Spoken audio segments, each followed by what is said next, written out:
Hey ladies and gentlemen, welcome back to the channel. As always, it is Nick here, back through daily crypto news and analysis, and today we're going to be talking about Quant Network, aka QNT, so let's just dive in and let's talk about a few things. So, I'm actually going to be opening Bitcoin here because we're going to be comparing something around Bitcoin to Quant, and no, it's not going to be price, no, it's not going to be any of that. In fact, it's going to be the total addresses. Now, I share with you guys this because, Bitcoin for the longest time has added massive numbers to this. I mean, we're talking about, daily, you're seeing like over, I mean, some days it's a little bit different. Like you'll see like 30,000 to, maybe, 5,000 and so on. But this is sitting at nearly 43 million total addresses. Compare and contrast this to Quant right now, right? Which again, the reason why I say we're still very early is because of the amount of wallets, which is sitting at 64,307. This is still very early. Compared to Bitcoin, like we have such a long way to go. Like imagine when this hits 640,000 total wallets. Like imagine what the price of QNT is actually going to be worth at that time. Again, I share with you guys this because like it's not the idea on like QNT getting to Bitcoin's level simply because of like supply alone. No. In fact, I don't think that any token in the space could get to Bitcoin's level simply because of supply alone. I think that, the use case value behind the asset is what's going to matter greatly, and also like how it could be marketed to like the retail sector. To me, Quant is a little bit different though. They're not trying to market it to the retail sector just because they don't care to do so. They don't need to. Remember, like Quant has been being hodled by major names. We've discussed this in the past. And funny enough, we actually have this tweet over here from Just a Tech Guy actually kind of breaking this down. Like we do see here, apparently people did not know this, but licenses keeps adding up with QNT for the monthly transaction fees. These remain locked for as long as the licenses exist. Every month, more tokens are locked to cover read/write transactions. The market will be literally sucked dry. So why does Quant do this if they don't collect the fiat from transaction fees? It helps keep the price rising, or I should say it helps raise the price, for when licenses expire, at which point Quant sells the tokens on the market. Now, a lot of people will look at this and create negative FUD and say, oh, well, they're going to dump the tokens on the market, so, the price of QNT is going to drop drastically. No, that is not the case. Remember, there's going to be people always selling QNT on a day-to-day basis. Bitcoin is the perfect example of this. You can check out the buy and sell volume all the time. To me, when we look at this, it helps not only fund the company, but it also helps build their reserves. And also not only that, but like this also incentivizes them to continue to build out use cases around QNT as a token to actually build up the price for the token itself. But also, like, those licenses is a specific use case that I have put a spotlight on in the past and told you guys, like, the more and more that, we see use on the Overledger network itself, the more and more QNT gets locked up. Remember, like, we're already at a very, very, like, low supply. Like, 14.6 million is a very low supply number. Like, this is why I say, like, we look at Quant, and we're really kind of looking at like at $100 range, and like all I see is how many zeros can we actually add to that? Can we get to $1 million long term? Can we get to $100,000 by 2030? Can we get to $10,000 by 2025? And the answer to me is always yes, because like I see the fundamental breakdown behind the technology on Quant. And also, we do see over here, like, this is Just a Tech Guy quoting that tweet where we were talking about, like, the transaction fees themselves.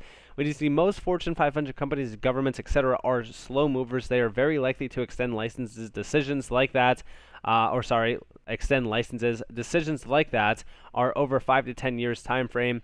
So really, a lot of QNT will be locked. And we do see down here, like, even Gilbert himself is not sure about 18 decimals being enough in the long term.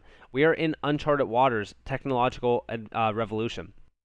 Now, a lot of people are kind of confused with this. Like, they don't understand what 18 decimals actually means. Just to give you guys a quick insight on this, okay? You could buy a certain amount of Bitcoin but you'll see like decimal places on how much you actually own. I don't know if I could actually share with you guys this. Maybe I could show it on CoinMarketCap, because I know that there's like a buy button on Bitcoin. So let me actually see. So let me go to Bitcoin real quick, because I know that sometimes it gives you like a buy option. All right, so yeah, I'm not seeing it right now. I don't know why that is, but nonetheless, we could actually kind of do a little bit of math here. So at 21,800, say for so if I wanted to put $100 into Bitcoin right now and say, all right, well, hey, look, I'm gonna buy some Bitcoin. That decimal spot, or like I'll just say like 21,000, just to kind of be a little bit more easier on myself. It would be like multiple decimal places. It would be like, let's see, six. It would be like 10 decimal spots. If I wanted to put $100 into Bitcoin at $21,000. Now at $210,000, you're seeing a lot more decimal spots. You're seeing, to be specific with you guys, like almost 11 decimal spots. So when you look at like 18, like this is, Quant basically saying, hey, at some point in time, we will see Quant over $10,000 and possibly even in the upwards of like $100,000 plus, which to me is pretty significant. And I also do believe that like we will see that eventually. Give it, maybe a year, 2 years, 3 years, who knows? Like we don't know how fast this market could move. We just know that at one point in time we added $1 trillion in market cap value in 1 quarter alone around crypto. And that's how fast this market actually moves. And also we do see over here like QNT has more upside, than Solana and Ethereum and even Bitcoin. Do you agree? And honestly, yeah, I think that it is, true. Like I think that this is facts at the end of the day, because you look at the overall underwhelming technology and the connections that it has as well. Like this is like trade tech companies. This is cross-border payments. Like it's connecting everything to one major network. Like this is all focused around payments. It's all focused around data. I mean, it's truly endless in terms of the potential that Quant actually does, have. And we actually do see over here there is zero speculation with QNT, especially with them, working with 57 plus different countries for overledger technology. Also, Bitcoin may be, digital gold for now, but it's 100% speculation. There is no real utility for it. And the funny thing is, like, even comparing it to Ethereum in terms of like market cap value alone. And we'll just go off of like 14 million tokens just to kind of give you guys like a quick insight on this, because I don't feel like doing the math. But like multiply that, okay, in terms of, again, like $184 billion divided by, let's do the math real quick. Like you are seriously looking at over a $13,000 QNT. Like to me, that is something remarkable at the end of the day compared to like what you see with Ethereum at the current price. Like it's at $1,500 right now. Just to give you guys an insight, like for QNT to hit, $1,500 for an example, the market cap on it would be significantly less than Ethereum with so much more utility around it. Remember, right? At $1,500, you would just have a $21 billion market cap. So to me, like, are we going to see a $10,000 QNT anytime soon? I would say like give it like a few years. Be a little bit patient with it. Don't, be in a rush to sell QNT. At least like to me personally, like I think that QNT is such a long-term hold. So like I'm just going to hold it for a very long time just because like the technology around it. And also we do see over here like Quant Social Activity has been soaring despite the current market condition due to, of course, like the price jumping. We do see like social dominance, 627%. Social contributors, 110%. Social engagements, like 136%. And you do see like this is millions of like engagements.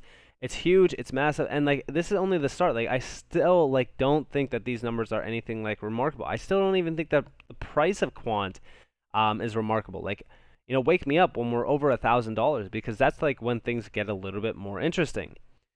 But like we're so undervalued for what Quant is actually focusing on right now. Like the deep dive in on QNT here from like Tokenizer really kind of explains just the sheer scale of their operations. CBDCs, infrastructure, on-chain activity, partners, DAG, LCX, AOBT, ZCX, Quant as well. I think even Chainlink too.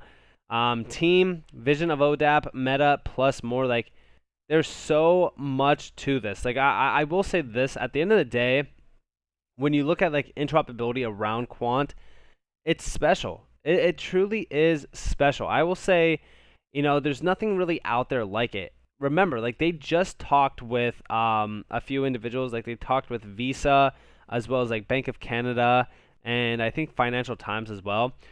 They were talking more so about like how revolutionizing like DLTs and CBDCs themselves could be for like the future of finance.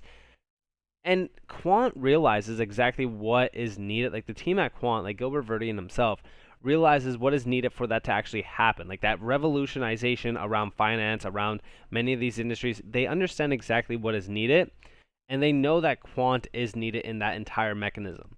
And we actually do see our business magazine Fast Company, recently covered our initiative to open new cross-border and domestic payment opportunities in Latin America and the Caribbean with LAC Chain, an Oracle startup.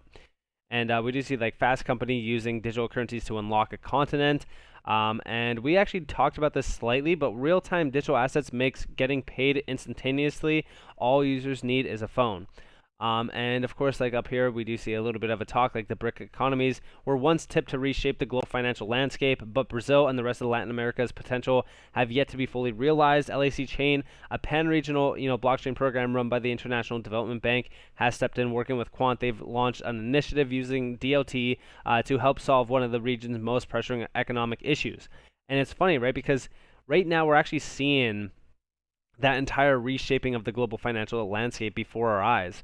And not a lot of individuals are actually paying attention to this space. And they're more so like focused on like speculation, around like some of these major assets like, oh, let me just ape into Dogecoin, let me just ape into Shiba Inu, whatever. Honestly, listen, I know that it sucks sitting on the sidelines. Maybe you guys miss like a few pumps. Maybe you guys miss like making a bunch of money and you're kind of like thinking to yourself like, was QNT actually worth it? Like maybe I did a 10x run on it when I could have did like 100x. I want you guys to understand like the long-term view here. Like again, Quant is an sort of asset where I'm investing money that I don't need at the current moment in time and I won't need for a very long time, and I lock it away. I walk away. I come back when I feel confident enough. I look at it and I smile. And the reason why I smile is because whatever amount that I invested into QNT, I know that in the long term is going to be worth an astronomical amount. We are seeing a once in a lifetime opportunity around, the reshapement of the global financial landscape.